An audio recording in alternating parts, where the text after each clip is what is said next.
प्रांजल ज्ञान गंगा में आप सभी का स्वागत है। कल हमने दुर्योधन की जलन और शकुनी की सलाह की कथा को पढ़ा था। आज हम दुर्योधन और धृतराष्ट्र की बातचीत तथा विदुर की सलाह की कथा को पढ़ेंगे, जो कि इस प्रकार है। चलिए कथा शुरू करते हैं। अब वैशंपायन जी कहते हैं, जन्मेजय, हस्तिनापुर लौटने पर शकुनी ने प्रजा चक्षु धृतराष्ट्र के पास जाकर कहा, महाराज, मैं आपको समय पर यह सूचित किए देता हूँ कि दुर्योधन का चेहरा उतर गया है। वह दिनों दिन दुबला और पीला होता जा रहा है। आप उसके शत्रुजनित शोक, चिंता और हार्दिक संताप का पता क्यों नहीं लगाते?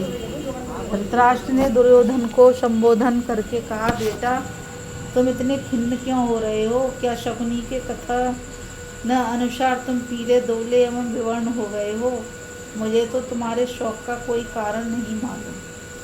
तुम्हारे भाई और मित्र भी कोई अनिष्ट नहीं करते, फिर तुम्हारी उदासी का कारण? दुर्योधन ने कहा, पिताजी, मैं तो कायरों के समान खा पी पहनकर अपना समय काट रहा हूँ। मेरे हृदय में द्वेष की आग धधक रही है। जिस दिन से मैंने युधिष्ठिर की राज्य लक्ष्मी देखी है, मुझे खाना पीना अच्छा नहीं लगता। मैं दीन दुर्बल हो रहा हूँ। युधिष्ठिर के यज्ञ में राजाओं ने इतना धन रत्न दिया कि मैंने उससे पहले उतना देखा तो क्या सुना तक नहीं। शत्रु की अतुल धनराशि देखकर मैं बेचैन हो गया। श्री कृष्ण ने जो बहुमूल्य सामग्रियों से युधिष्ठिर का अभिषेक किया था, उसकी जलन मेरे चित्त में अब भी बनी हुई है। लोग सब ओर तो दिग्विजय कर लेते हैं, परंतु उत्तर की ओर पक्षियों के सिवा कोई नहीं जाता। पिताजी, अर्जुन वहाँ से भी अपार धनराशि ले आया। लाख लाख ब्राह्मणों के भोजन करने पर संकेत रूप से जो शंख ध्वनि होती थी, उसे बार बार सुनकर मेरे रोंगटे खड़े हो जाते थे। युधिष्ठिर के ऐश्वर्य के समान इंद्र, यम, वरुण, कुबेर का भी ऐश्वर्य नहीं होता था। उनकी राय लक्ष्मी देखकर मेरा चित्त जल रहा है। मैं अशांत हो रहा हूँ। दुर्योधन की बात समाप्त होने पर धृतराष्ट्र के सामने ही शकुनी ने कहा, दुर्योधन, वह राज्य लक्ष्मी पाने का समय और उपाय मैं तुम्हें बतलाता हूँ। मैं दूत क्रीड़ा में सारे संसार में सबसे अधिक कुशल हूँ। युधिष्ठिर इसके शौकीन तो हैं, परंतु खेलना नहीं जानते। तुम उन्हें बुलाओ। मैं कपट दूत से उन्हें जीतकर निश्चय ही उनकी सारी दिव्य संपत्ति ले लूँगा। शकुनी की बात पूरी हो जाने पर दुर्योधन ने कहा, पिताजी, दूत क्रीड़ा कुशल मामा जी केवल दूत के द्वारा ही पांडवों की सारी राय लक्ष्मी ले लेने का उत्साह दिखाते हैं। आप उनको आज्ञा दे दीजिए। धृतराष्ट्र ने कहा, मेरे मंत्री विदुर बड़े बुद्धिमान हैं। मैं उनके उपदेश के अनुसार ही काम करता हूँ। उनसे परामर्श करने में मैं निश्चय करूँगा कि इस विषय में मुझे क्या करना चाहिए। वे दूरदर्शी भी हैं। जो बात दोनों पक्ष के लिए हितकर होगी वही कहेंगे। दुर्योधन ने कहा, पिताजी, यदि विदुर आ गए तब तो वे आपको अवश्य रोक देंगे। ऐसी अवस्था में निस्संदेह प्राण त्याग कर दूंगा। तब आप विदुर के साथ आराम से राज्य भोगिए। मुझसे आपको क्या लेना है? दुर्योधन के कातर वचन सुनकर धृतराष्ट्र ने उसकी बात मान ली,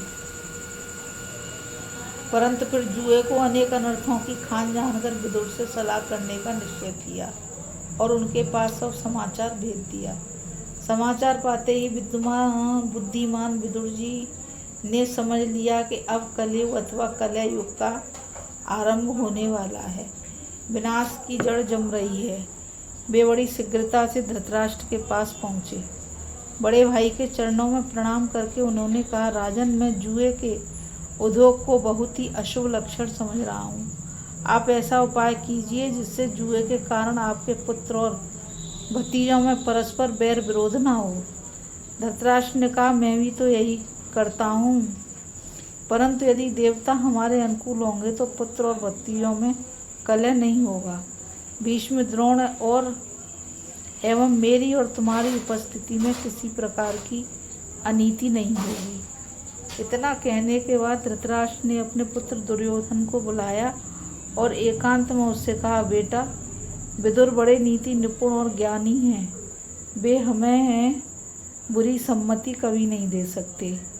जब वे जुए को अशुभ बतलाते हैं तब तुम शकुनी के द्वारा जुआ कराने का संकल्प छोड़ दो। विदुर की बात परम हितकारी है। उनकी सम्मति से काम करने में ही तुम्हारा हित है।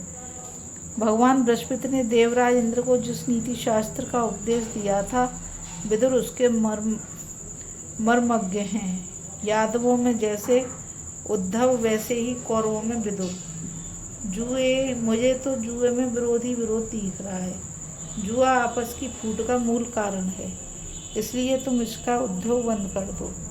देखो, माता पिता का काम है हित अहित समझा देना, सो मैंने कह दिया है। तुम्हें वंश परंपरागत राज्य प्राप्त हो गया है और मैंने तुम्हें पढ़ा लिखा कर पक्का भी कर दिया है। जुए में क्या रखा है, छोड़ो यह बखेड़ा। दुर्योधन ने कहा, पिताजी, मेरी धन संपत्ति तो बहुत ही साधारण है, इससे मुझे संतोष नहीं। मैं युधिष्ठिर की सौभाग्य लक्ष्मी और उनके अधीन सारी पृथ्वी देखकर बेचैन हो रहा हूँ। मेरा कलेजा बिहर रहा है। हाय, मेरा कलेजा पत्थर का है। तभी तो मैं इतनी बातें करता और सब कुछ सहता हूँ। मैंने अपनी आंखों देखा है कि युधिष्ठिर के यहाँ नीप, चित्रक, कोकुर, कारशकार और लोहो जंग आदि राजा दासों के समान विनीत भाव से सेवा टहल कर रहे हैं। समुद्र के अनेक द्वीपों, रत्नों की खानों और हिमालय के राजा तनिक देर करके आए तो इसलिए उनकी भेंट अस्वीकार कर दी गई। युधिष्ठिर ने मुझे ही ज्येष्ठ और श्रेष्ठ समझकर सत्कार के लिए रत्नों की भेंट लेने के लिए नियुक्त किया था, इसलिए मैं सब कुछ जानता हूँ। हीरों, रत्नों और मणिमणिक्यों की इतनी राशि इकट्ठी हो गई थी कि उसके और छोर का पता नहीं चलता था। जब रत्नों की भेंट लेते लेते मेरे हाथ थक गए, मैंने क्षण भर विश्राम किया, तब भेंट लिए राजाओं की भीड़ बड़ी दूर तक लग गई। मैं दानव बिंदु सरोवर से अनेकों रत्न ले आया है और स्फटिक की शिलाएं बिछाकर बावली सी बना दी है। मैंने उसे जल्द समझ लिया और स्फटिक के गज पर वस्त्र उठाकर चलने लगा। भीमसेन ने यह समझकर हंस दिया कि यह हमारी सम्मति देखकर भौचक्का हो गया है और रत्नों की पहचान में तो बिल्कुल मूर्ख है। जिस समय मैं बावली को स्फटिक का गज समझकर जल में गिर गया, उस समय तो केवल भीमसेन ही नहीं, कृष्ण, अर्जुन, द्रौपदी तथा और भी बहुत सी स्त्रियां हंसने लगीं। इससे मेरे चित्त को बड़ी चोट लगी है।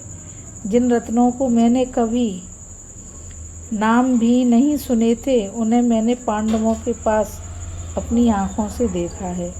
समुद्र पार या समुद्र तट के वनों में रहने वाले बेराम, पारद, आवीर और कितव जाति के लोग जो वर्षा के जल से उत्पन्न अन्न के द्वारा ही जीवन निर्वाह करते हैं, अनेकों रत्न,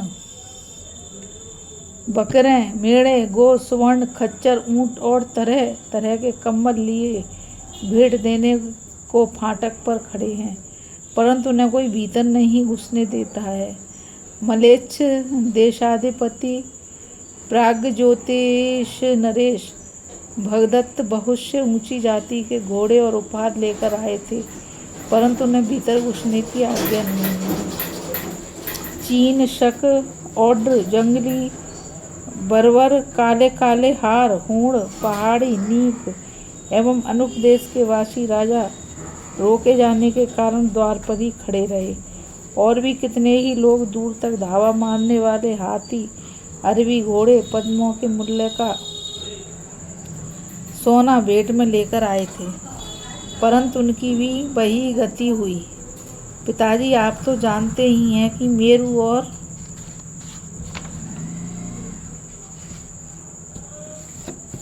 मंदराचल के बीच में शैलोदा नाम की नदी है। उसके दोनों तटों पर बांसुरी के समान बजने वाले बांसों की घनी छाया में खश, एकाशन, आहर, प्रदर, जिग्रवेणु, पारद, कुलिंद, तड़ंग और परतगण आदि जातियां बसती हैं।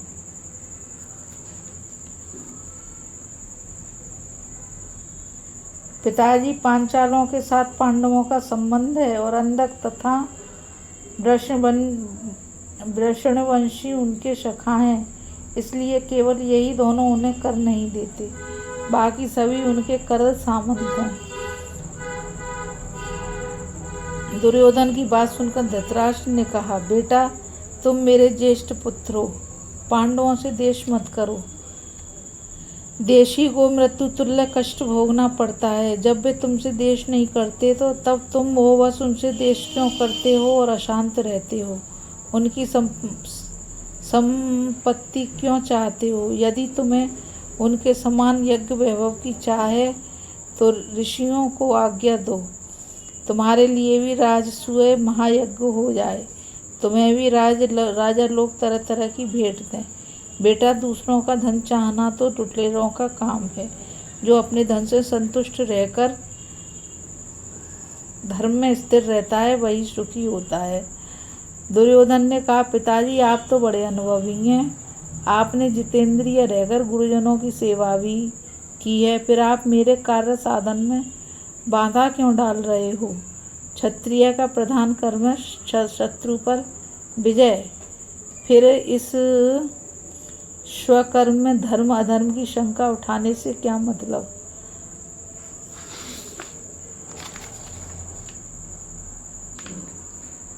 धृतराष्ट्र ने कहा, बेटा मैं तो बलवानों के साथ विरोध करना किसी प्रकार उचित नहीं समझता, क्योंकि बैर विरोध से झगड़ा बखेड़ा खड़ा हो जाता है और वह कुल नाश के लिए बिना लोहे का शस्त्र है।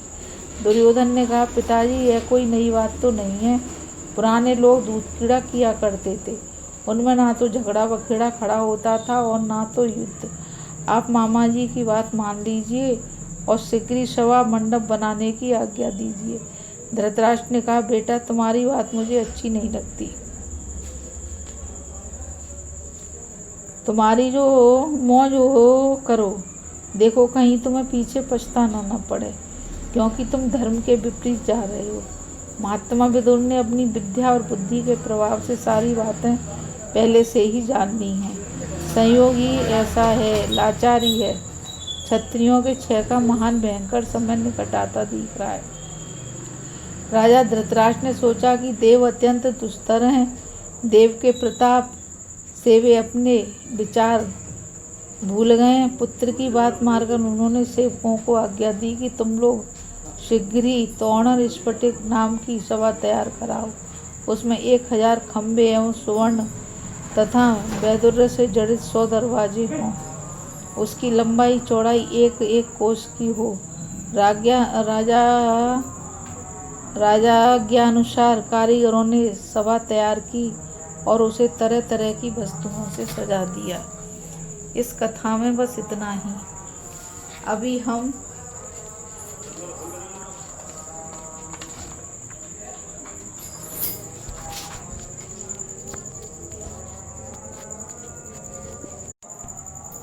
दुर्योधन और धृतराष्ट्र की बातचीत की कथा पढ़ रहे थे और कल हम युधिष्ठिर को हस्तिनापुर बुलाना और कपट दूत में पांडवों की पराजय की कथा को पढ़ेंगे। और आज इस कथा में बस इतना ही। मुझ गीता रावत को आज्ञा दीजिए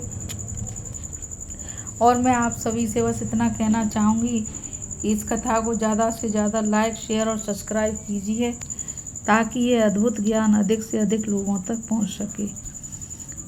इस कथा में बस इतना ही। राधे राधे, जय श्री कृष्ण, नमस्कार।